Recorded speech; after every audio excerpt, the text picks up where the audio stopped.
Hi everyone. तो 23 जून 2020 की all India radio news और द इंडियन एक्सप्रेस न्यूज़ हम देख लेते हैं। एडिटोरियल हम ऑलरेडी डिस्कस कर चुके हैं, तो उसको भी ज़रूर आप देखिए और शेयर कीजिए और इसे भी शेयर कीजिए। तो सबसे पहले वर्ल्ड ओलंपिक डे जो है वो सेलिब्रेट किया जाता है 23 जून को। मूव, लर्न एंड डिस्कवर इसकी थीम है इस साल की। दूसरी न्यूज़ है वर्ल्ड फेमस रथ यात्रा बिगिंस इन पुरी टुडे, क्योंकि रिस्ट्रिक्शंस लग गए थे कोरोना वायरस पेंडेमिक की वजह से, लेकिन जब लोगों ने बोला कि होनी चाहिए रथ यात्रा तो फिर ये अभी स्टार्ट कर दी गई है। ठीक है, विद रिस्ट्रिक्शंस, सोशल डिस्टेंसिंग वाले जो मेजर हैं वो सब लिए जाएंगे।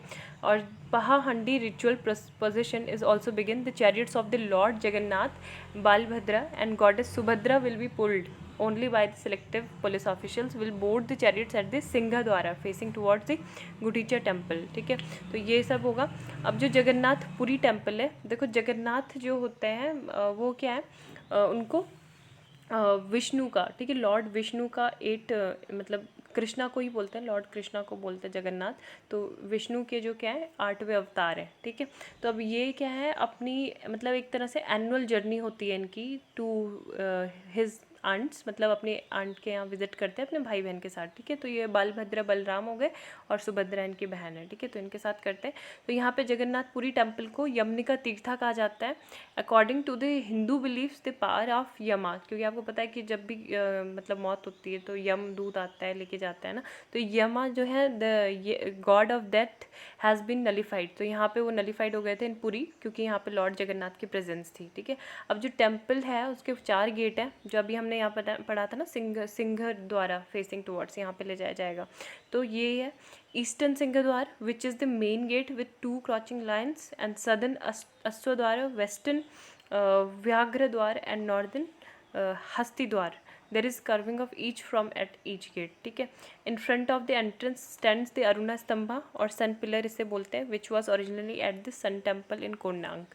और रथ यात्रा के बारे में एक बार कुछ और जो फैक्ट्स हैं वो हम देख लेते हैं।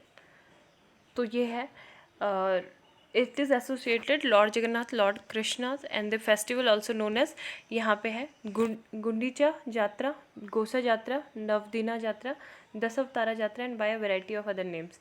And it is the oldest Rath Yatra, and जिसका हमारे जो डिस्क्रिप्शंस हैं ब्रह्म पुराण, पद्म पुराण, स्कंद पुराण और जो कपिल संहिता है वहाँ पे भी देखने को मिलते हैं। ठीक है, एंड दूसरी चीज़ जो इम्पॉर्टेंट है वो क्या है, यहाँ पे एक सेरेमोनियल बाथ भी होता है, 108 pictures of water, this is known as Snana Yatra. And Jagannath named as Nandi Ghosha और गरुड़ ध्वजा और Kapila Dhwaja, and lord Krishna is the 8 avatar incarnation of the lord Vishnu and he is worshipped as Jagannath. ठीक है, तो ये इंपॉर्टेंट चीज़ थी। जगत मतलब होता है वर्ड, एंड नाथा मतलब मास्टर, तो मतलब मास्टर ऑफ द वर्ल्ड। और दूसरी इंपॉर्टेंट चीज़ थी कि यहाँ से बाद में फिर रथ यात्रा जो थी अहमदाबाद में भी स्टार्ट हुई थी। और यहाँ के जो साधु थे Hanuman Das ji settle down is forest area of Ahmedabad. तो इनको मतलब ये हुआ था कि जगन्नाथ भगवान इनके आए थे कुछ सपने में, और इन्होंने मतलब ये बोला था कि यहाँ पे अहमदाबाद में भी क्या होना चाहिए, जो ये ट्रिनिटी है लॉर्ड जगन्नाथ की, तो यहाँ पे होनी चाहिए। तो यहाँ वाली जो पुरी से जो कैसे डिफरेंट है, ये अहमदाबाद में जो रथ यात्रा होती है returns from the maternal aunt's place the same evening. ठीक है, तो मतलब शाम तक वो रिटर्न भी हो जाते हैं। और पुरी में जो है जो सिबलिंग्स और सब भगवान होते हैं वो एटलीस्ट 7 डे वहाँ पे स्पेंड करते हैं। ठीक है, तो ये काफ़ी डिटेल में हो गया। नेक्स्ट जो न्यूज़ है वो देख लेते हैं।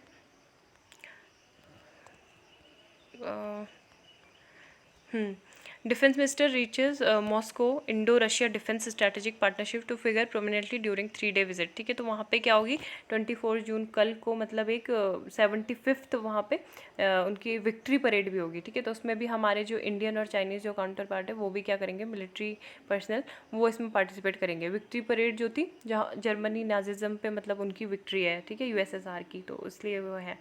RIC रशिया, इंडिया, चाइना का है, वो भी हम देख लेंगे अभी। Saudi Arabia to hold very limited Hajj this year due to corona virus pandemic.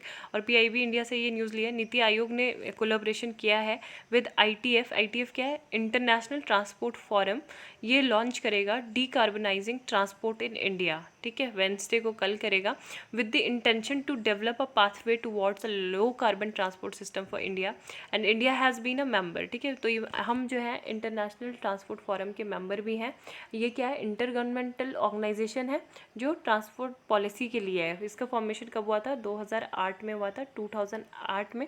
ठीक है, तो इसमें सारे जो भी हमारे ministry of road and transport, highways, ITF, ये सारे प्रेजेंट रहेंगे, house urban and housing ministry. Next जो न्यूज़ है वो देख लेते हैं।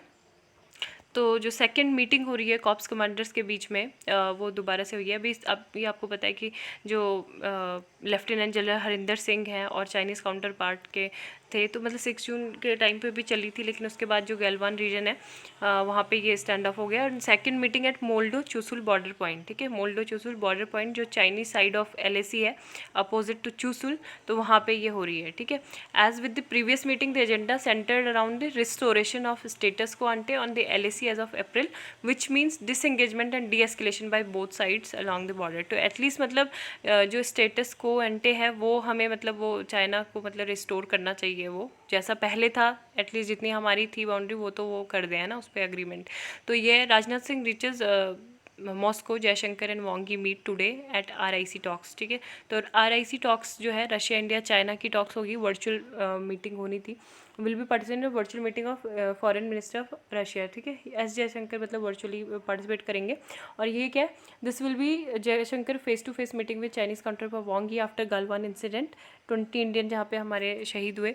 और लिविंग फॉर मॉस्को ना, ये सब वही चीज़ें हैं ना। RIC के बारे में अभी बताती हूँ मैं। एक ये स्ट्रेटेजिक ग्रुपिंग है और first took shape in the late 1990s, जो हमने अभी एडिटोरियल में डिस्कस किया था। उस टाइम पे जो रशियन पॉलिटिशियंस हैं, ये गिनी प्रेमाकोव, तो इनकी लीडरशिप में इसका गठन हुआ था 1998 में, counter balance to western alliances. ठीक है, मेन रीज़न इसका यही था। The group was founded on the basis of ending its subservient foreign policy guided by the USA, and renewing old ties with India and fostering the newly discovered friendship with China। ठीक है, और RIC की अगर हम बात करें तो ये है पूरा 19% of the global land mass ये ऑक्यूपाई करता है, और पूरे ग्लोबल GDP में 33% कंट्रीब्यूशन इसका है। इंडिया के लिए रिलेवेंस क्या है, देखो मतलब दोनों ही जो कंट्री हैं वो न्यूक्लियर पावर हैं। ठीक है, मतलब तीनों कंट्री न्यूक्लियर पावर है, रशिया, इंडिया, चाइना, और इनमें से जो दो हैं रशिया और चाइना, ये क्या है, परमानेंट 5। ठीक है, P5 के जो यूनाइटेड नेशन सिक्योरिटी काउंसिल में परमानेंट मेंबर है वो भी हैं। ठीक है, तो ये बहुत ज़्यादा इंपॉर्टेंट भी इसकी हो जाती है, क्योंकि आपको पता है इंडिया की भी बात मतलब मांग चल रही है कि ये होना चाहिए, इंडिया भी UNSC में परमानेंट सीटों से मिलनी चाहिए। स्ट्रैटेजिक बैलेंस के लिए बहुत ज़्यादा इंपॉर्टेंट है। फोरम फॉर कोऑपरेशन है, और रेगुलर जो RIC के जो इंट्रैक्शंस होते हैं वो भी काफ़ी ज़्यादा, जो वेस्ट एशिया और सारी जो सिचुएशन है मतलब पूरे एक हर जगह पे, तो उसको ये मॉनिटर करते हैं। क्रिएशन ऑफ न्यू ऑर्डर है ना, तो USA की और बाकी की जो कंट्री उनकी मोनोपोली ना रहे, तो इस वजह से इसकी काफ़ी ज़्यादा नीड थी। ठीक है, नेक्स्ट जो न्यूज़ है यहाँ पे एक चीज़ यही बताई गई है कि February 27, 2019 को जो हमारी एक्सटर्नल अफेयर्स मिनिस्टर थी फॉर्मर सुषमा स्वराज जी, तो उन्होंने ट्रैवल किया था RIC मीटिंग में, और तुरंत बालाकोट एयर स्ट्राइक के बाद हुई थी। ठीक है, वांगी से मिली थी, फॉरेन के जो सर्गी लारोव है इनसे मिली थी। फिर 2018 में जो थे RIC कंट्रीज़ फिर से नवंबर में मिली थी, व्लादिमीर पुतिन और ये सब जो थे, तो यहाँ पे बोला गया था had met at leaders level for the first time after a gap of 12 years. ठीक है, तो 12 साल के गैप में ये मिले थे। और अभी जो है जो वही बताया मैंने, जो 75th anniversary of the victory over Nazi Germany, तो यहाँ पे ये इसमें पार्टिसिपेट किया जाएगा। ठीक है, नेक्स्ट जो इम्पोर्टेंट न्यूज़ है वो देख लेते हैं। PM should be mindful of what his words imply. तो ये जो अपोजिशन में है former prime minister Manmohan Singh, तो उनका ये कहना है कि जो PM के क्योंकि जो भी रिमार्क्स होंगे that have an nation security as also its strategic and territorial interest. ठीक है, तो उनको माइंडफुल ऑफ इम्प्लीकेशंस जो है वो करने चाहिए इसमें। और ये चीज़ बोला कि at this moment we stand at historic crossroads, our governments decision and action will have serious bearings on how the future generation perceive us. ठीक है, तो यही चीज़ इसमें यहाँ पे बोली गई है। नेक्स्ट जो है IAF intensifies combat air patrols in Ladakh. तो CAPA क्या है, कॉम्बैट एयर पेट्रोल्स। तो लद्दाख ने मतलब वहाँ पे हमारे किए हैं, क्योंकि आपको पता है चाइनीज़ जो है काफ़ी सारे अपने जो मतलब फाइटर एयरक्राफ्ट है वो स्टेशन कर रहे हैं वहाँ पे जम्मू कश्मीर रीजन में, लद्दाख में। तो हमारे इंडियंस ने भी करे हैं, ठीक है, इंडियन एयरफोर्स ने। Chinese have bolster the presence of offensive air platforms at their airfield in Tibet में कर रहे हैं वो। The Chinese have also brought in air defence elements at various location where the stand off is taking place, ठीक है। तो उसके retaliation में हम ये सारी चीज़ कर रहे हैं। Goa consider dropping China firm from ₹1400 crore bridge project. तो ये ब्रिज प्रोजेक्ट बन रहा था तो अभी मतलब इसको ड्रॉप करने का प्लान कर रहे हैं जो गोवा गवर्नमेंट है, ठीक है। Consultancy firm from ₹1000 crore 8 lane bridge था construction project across the Zuari river, ठीक है। साउथ गोवा में ये रिवर है, Zuari river, and it is being build by Dilip Buildcon with Shanghai bridge technology providing expertise on several aspects as well as materials. तो इसके लिए जो भी मटेरियल्स होता है वो हम चाइना से ही मतलब इम्पोर्ट कर रहे हैं। तो अभी 35% जो ब्रिज है उसके लिए मतलब मटेरियल चाहिए। तो अभी यही चीज़ बोला है कि हम कहीं और से मतलब मटेरियल मंगा लेंगे। बाकी जो PWD है वो काफ़ी ज़्यादा प्रॉब्लम फेस कर रहा है, जैसे कि जो लेबर फोर्सेस है ना, तो वो मिल नहीं रही है, मतलब लेबर इश्यूज़ आ रहे हैं काफ़ी ज़्यादा कोविड-19 पेंडेमिक की वजह से, सब लोग अपने घर चले गए।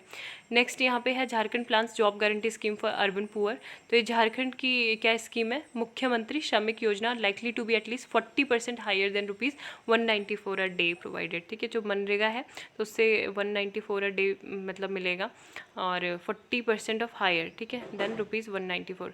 तो झारखंड की अब यहाँ पे क्या है, the workers will be able demand work either writing और orally for a minimum of 7 days and maximum of 100 days, ठीक है।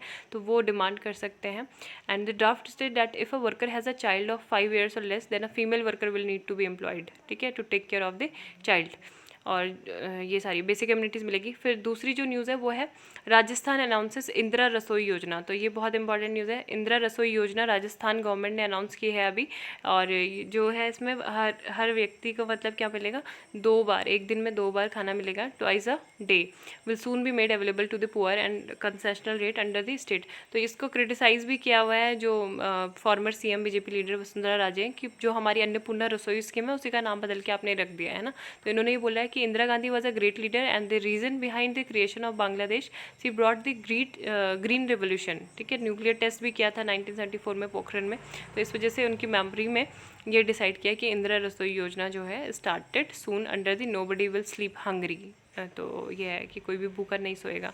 ये हमने ऑलरेडी डिस्कस कर चुके हैं। श्यामा प्रसाद मुखर्जी की जो है आज डेथ एनिवर्सरी है, ठीक है, 23 जून 1953 को उनका मतलब क्रेडिट दिया जाता है कि जो जम्मू कश्मीर आर्टिकल 370 था, तो इन्होंने मतलब एब्रोगेट करने की काफ़ी ज़्यादा बार उसमें डिमांड की थी। Every manifesto declaration of Mukherjee to abrogate the temporary article 370 was affirmed, ठीक है।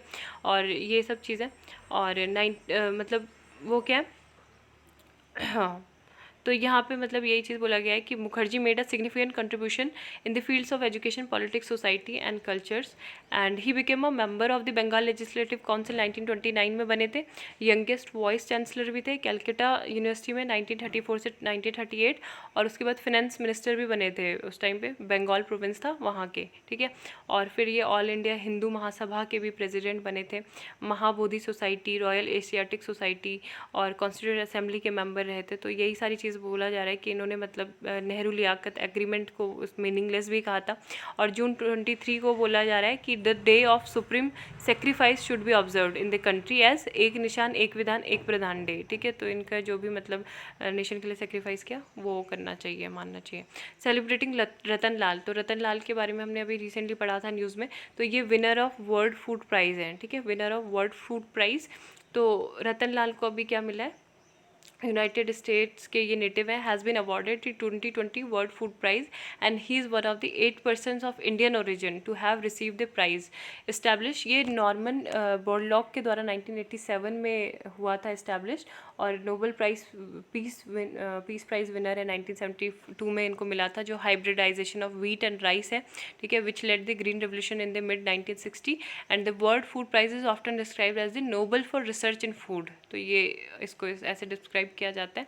दूसरी चीज़ यहाँ पे बताइए कि इंडिया में मतलब जो है 1943 में Lal's family greeted grated to India during partition he compelled his education from the Punjab agriculture university. ठीक है, तो यहाँ से ही जो थे गुरुदेव खुश को भी मिला था 1996 में, इन्होंने राइस ब्रीडिंग पे मतलब रिसर्च किया था।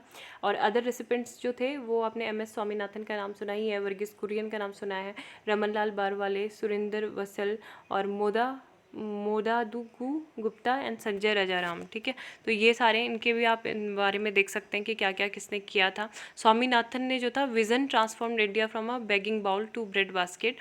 और जो वर्गीस कुरियन है तो उन्होंने आपको बताया कि श्वेत क्रांति, ठीक है, वाइट रेवोल्यूशन जो था 1989 में ये शुरू किया था। Under his leadership milk production is increased, है ना, काफ़ी ज़्यादा इंक्रीज हुआ था, 23.3 मिलियन टन से 100.9 मिलियन टन हो गया था, काफ़ी ज़्यादा था ये। एंड बारवाले जो था स्मॉल फार्मर एंटरप्रेन्योर थे, इन्हें भी 1996 में अवार्ड मिला था ओकरा वगैरह के लिए। एंड वसल जो था 2000 में दिया गया था क्वालिटी प्रोटीन मेज़ के लिए।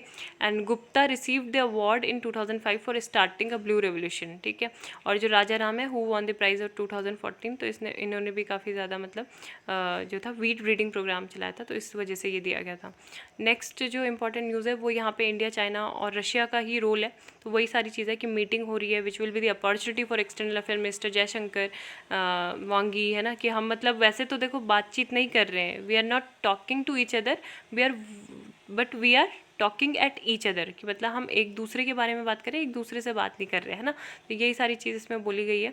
And the Moscow Beijing axis is crucial especially since Washington has been at loggerheads with China in recent months and Russia much more calibrated. ठीक है, तो यही चीज़ इसमें बोली गई है। वेस्टर्न कंट्रीज़ जो हैं especially that of the US towards Moscow and Beijing has brought them even closer. तो हम तीनों को ये है क्लोजर लाए हैं, क्योंकि रशिया पे जो है चाइना और इंडिया दोनों ही ट्रस्ट करते हैं, तो इसलिए अभी काफ़ी ज़्यादा इंपॉर्टेंट ये है। अब कोल्ड वॉर के टाइम पे क्या हुआ था, China and USSR were rivals. ठीक है, तो काफ़ी ज़्यादा मतलब ये सोवियत जब सिनो सोवियत स्प्लिट हुआ था 1961 में, और क्या किया था, क्योंकि उस टाइम में क्योंकि वो वर्ल्ड वाइड कम्युनिस्ट मूवमेंट को कंट्रोल करना चाहते थे, है ना, उसी से कम्पीट कर रहे थे। तो इंडिया और चाइना और रशिया के जो रिलेशंस थे वो ज़्यादा बेहतर नहीं थे, लेकिन बाद में थोड़ा धीरे धीरे करके जो न्यू स्ट्रैटेजिक बेसिस में चेंज आने लगे। ठीक है, तो China is Russia's biggest trading partner फिर बन गया धीरे धीरे, और लार्जेस्ट एशियन इन्वेस्टर भी है रशिया में चाइना। तो चाइना जो है रशिया को एक पावर हाउस के रूप में देखता है। पावर हाउस किस चीज़ का, रॉ मटेरियल का और कंज्यूमर गुड्स का। ठीक है, तो बहुत ज़्यादा इसलिए इनके जो इम्पोर्टेंस है वो बहुत है। और साथ में जो वेस्ट अप्रोच है टुवर्ड्स रशिया, जो क्योंकि रशिया ने जो था क्रीमिया को एनेक्स कर लिया था 2014 में, लेकिन चाइना इसको ऑफिशियली रिकॉग्नाइज नहीं करता है। ठीक है, और India for its part has always felt that it was the west which has pushed Russia towards a tighter embrace. ठीक है, तो ये इसमें बोला गया। और चाहे Russia has been extremely calibrated in its statement on issue, चाहे बीजिंग से मतलब कोई भी जो मोस्ट सेंसिटिव इशू होते हैं, हुवाई 5G रोल आउट से रिलेटेड या कोविड-19 पेंडेमिक या हांगकॉन्ग, है ना, तो वो मतलब इसमें ऐसे चुपचाप रहता है। And Beijing Moscow however do not always see eye to eye which each other, की वही बताया कि फॉर्मली मतलब ये लोग नहीं करते हैं। यहाँ पे हांगकॉन्ग के बारे में मतलब ये लिखा है on American criticism of China's legislation to control Hong Kong. तो जो रशियन है तो उन्होंने क्या किया था, ये बोला था the issues that US is now hyping concerning Hong Kong are related to the internal affair of China. ठीक है, और ये चीज़ बोला कि US attempts to create some kind of scandalous situation out of the issue would harm its credibility on any other topics. तो ये आप स्टेटमेंट पढ़ के सुन सकते हो कि चाइना का मतलब एक तरह से कितना ज़्यादा सपोर्ट कर रहे हैं। जब 5G रोल आउट हुआ था in Russia, Moscow CIO government minister, इन्होंने बोला था intelligence ties with Beijing, Huawei has forced roadblocks from the US and its plans to expansion.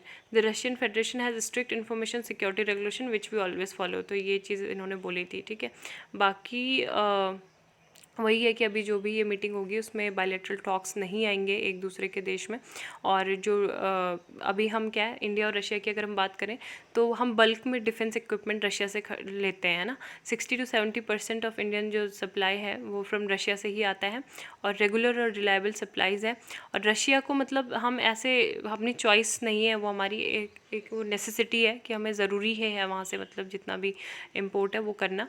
And defence minister Singh will supply and purchase of new defence system like S-400 missile defence system हम वहाँ से मंगा रहे हैं अभी बातचीत करके। हम इसीलिए मतलब हम गए हैं वहाँ पे, मेन रीज़न यही है।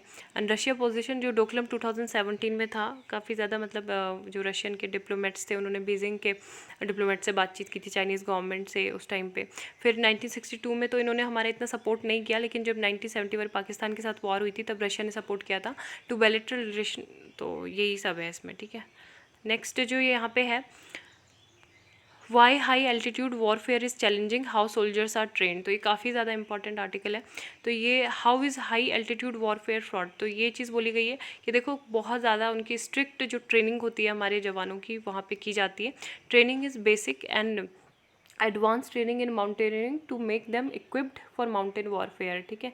तो ये चीज़ है। And how is India equipped in such warfare, तो इंडिया को जनरली कंसीडर किया जाता है hub of mountain fair skills में। हम काफ़ी ज़्यादा आगे हैं इसमें, क्योंकि जो हमारे लद्दाख स्काउट्स हैं वो best office kind of warfare मतलब कंसीडर किए जाते हैं। माउंटेन चॉप हैं और टैक्टिक इन्वॉल्व, ठीक है। एंड दूसरी चीज़ ये कि what are the challenges involve in warfare in high altitude place like Galwan valley. तो क्या क्या होता है यहाँ पे, सबसे मेन तो ये कि यहाँ पे ग्राउंड इज़ एब्सोल्युटली स्टेशनरी, ठीक है। तो सोल्जर्स होते हैं हाई ग्राउंड्स में होते हैं, which make those on lower terrain easy targets, ये चीज़ें है ना। और बाकी जो है what are the other challenges faced by the soldiers in high altitude, तो सबसे मेन तो पहले यही बोला गया एसिमेटाइजेशन, कि मतलब जो ऑक्सीजन सप्लाई होती है वो क्या होती है, वो ड्रास्टिकली रिड्यूस होती है। और साथ में जो कैरिंग कैपेसिटी होती है ऑफ इंडिविजुअल वो भी बहुत ज़्यादा होती है, ठीक है। तो उनको मोबिलाइज करने में काफ़ी ज़्यादा टाइम कंज्यूम होता है। And this time and place need to be kept on top priority, deciding where the troops have to be station. तो कहाँ पे स्टेशन होंगे उसको पहले से ही मतलब सेटल किया जाना चाहिए। And world needs to identify tactical points which are passes in the current scenario. तो टैक्टिकल पॉइंट्स जो है अभी करंट सिनेरियो में पासेज हैं, where troops can build roads and take defensive position, ठीक है। तो वहाँ पे वो मेंटेन रह सकते हैं। और जो हमारे अगर एक ट्रूप की बात करें तो वो 30 से 35 kg का जो लोड है, including weapon, ammunition, communication equipment, rations, तो ये सब वो ले जाते हैं। काफ़ी ज़्यादा डिफ़िकल्ट होता है। और अगर हम लॉजिस्टिकल चैलेंजेस की बात करें तो वेपन्स जैम हो जाते हैं, है ना, क्योंकि इतनी ज़्यादा मतलब हाई एल्टीट्यूड एरियाज़ है। तो काफ़ी when a soldier is at height of 70,000 feet और above, it is very cold, तो काफ़ी ज़्यादा ठंड होती है, तो वेपन वगैरह पूरी तरह से जैम हो जाते हैं। तो उनको मतलब क्या करना पड़ता है, व्हीकल्स भी स्टार्ट नहीं होते हैं व्हेन फ्यूल जैम्स। और अगर फ्यूल जो है मतलब डीजल है उसमें, तो it won't ignite unless it is mixed with thinners, और अगर कोई केमिकल नहीं डालेंगे तो तब तक वो नहीं काम आएगा, है ना। तो यही सारी चीज़ें बोली गई हैं कि वहाँ पे मतलब कंटीजेंसी प्लान उनके पास होना चाहिए, जो भी टेक्निकल पॉइंट्स है कि जब भी अगर असॉल्ट होता है तो उसको यूज़ किया जाना चाहिए उस पॉइंट को। And Indian troops are not in position of advantage for communication equipment. Communication equipment के लिए मतलब क्या है, बैटरीज होती हैं, बैटरीज उनको मतलब ले जानी पड़ती हैं, क्योंकि आप हाई एल्टीट्यूड एरिया में वो बहुत जल्दी ड्रेन हो जाती हैं। जैसे जो नॉर्मल बैटरी होती है 24 घंटे तक रहती है, लेकिन वहाँ पे जो है बैटरी 1 से 2 घंटे तक ही चलती है, मतलब सीवियरली कोल्ड एरियाज़ में, ठीक है। तो ट्रांसपोर्ट एनिमल्स हैं जो जैसे म्यूल्स हैं, उसको भी मतलब क्या कर सकते हैं, यूज़ कर सकते हैं to maintain adequate supply, which is not an easy task. Weather constraint भी मेजर प्लेयर है इसमें। तो फर्स्ट जो इंडियन ट्रूप्स के जो हैं वो मतलब क्या है, trained in skilled mountaineering techniques, rock craft as well as mountain craft, ठीक है। ये सब चीज़ें बोली गई हैं। और जो कोल्ड कैजुअलिटीज़ हैं वो ना हो, इसके लिए मतलब उनको सारा ट्रेन किया जाता है। नेक्स्ट यहाँ पे है, united nation estimates that more than 1 million Muslims have been detained in camps there. कहाँ पे, जो रोहिंग्या उइगुर मुसलमानों के साथ मतलब जो चाइना कर रहा है, तो यूएस का ऐसा कहना है कि उनके साथ काफ़ी ज़्यादा मतलब inhuman behavior हो रहा है, and Muslim to torture and abuse, but China has denied mistreatment and says the camps provide vocational training and help fight extremism, ठीक है। तो वो कह रहे हैं कि वोकेशनल ट्रेनिंग दे रहे हैं, और जबकि वहाँ पे क्या है, ये डिटेंशन सेंटर में उनको रखा गया है। तो आज के लिए बस इतना ही। उम्मीद है आपको लेक्चर पसंद आया। प्लीज़ लाइक करें, शेयर करें, सब्सक्राइब करें। Thank you, have a nice day.